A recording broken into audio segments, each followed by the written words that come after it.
So there is such a pervasive interest in, for example, self-development or positive thinking, um, these kind of things, or putting very successful people on a pedestal and having the biggest house or whatever it may be.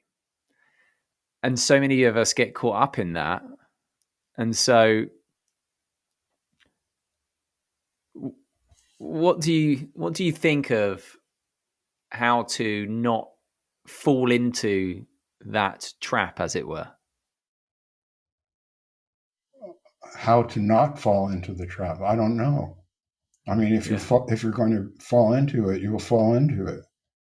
But you mentioned this obsession with self-improvement, and I think that's the underlying theme that we're discussing here. It's either focus on the future or be here now. And I don't think anyone really can choose one or the other.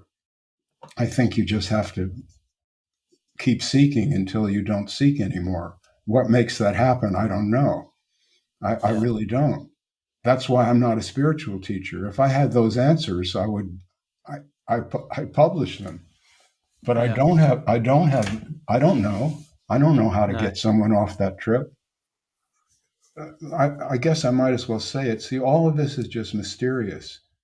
There are Yeah. no answers. I don't, in my view, there are no answers to these questions that you're asking. They have no answers. It's just an experience. Life is only an experience. It's not a puzzle.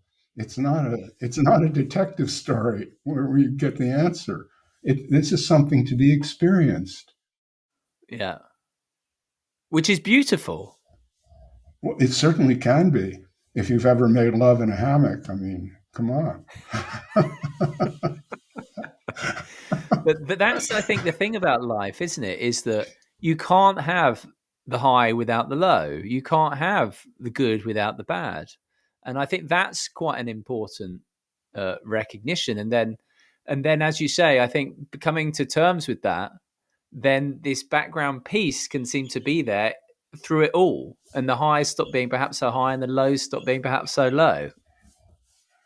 Yeah, I don't know about any of that, honestly.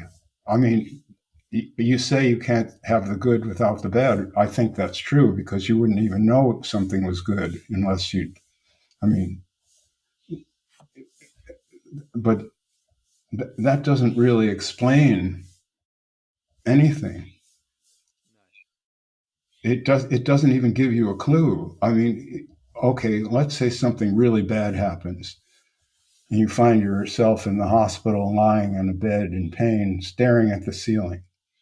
It would be very hard to say to yourself at that point, this is all great because now I'll know what good really is when this is over. I Yeah. don't think that's really the experience. It's not my experience. I've been in that situation, and my experience was not that. My experience was, you're just going to have to get through this, boy. Well, absolutely. But I think that's kind of my point, is that this stuff's going to happen, and if you rail against it and are of the view this shouldn't be happening, then you're multiplying the suffering many times, as opposed to, well, this is happening and this is the way things are.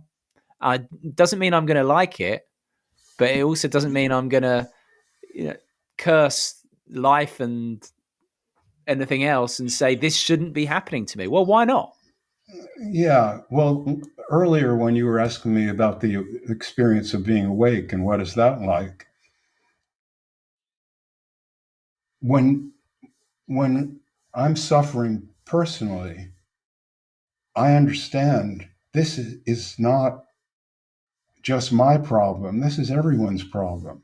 I'm a human being. This is what I was born into. Everyone else is also.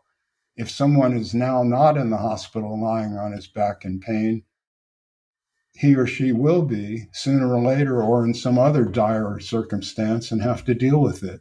So it's not why me? Why is this happening to me? Of course it's happening to me. I'm human. When you're a human, bad things happen. and good things happen. I mean, imagine being in Gaza right now, Yeah. just waking up in the morning in a place like that. It's unspeakable. It's just horrible. And when I look at it, I understand that I could be in that situation also. I'm just lucky that I'm not. And it's nothing great that I've done or accomplished that keeps me from being in that situation. It's just lucky to be born in not in that place, but in a better place, a better Yeah. country. Just fortunate. Yeah. I think that's a really important point. And I've heard you say this before. And I once said this in a talk as well. I was invited to give a talk where I was expanding on some of the themes in my book. And someone asked me a question at the end. And I said, well, look, it's all luck in the end, which somewhat contradicted some of the things I'd said earlier.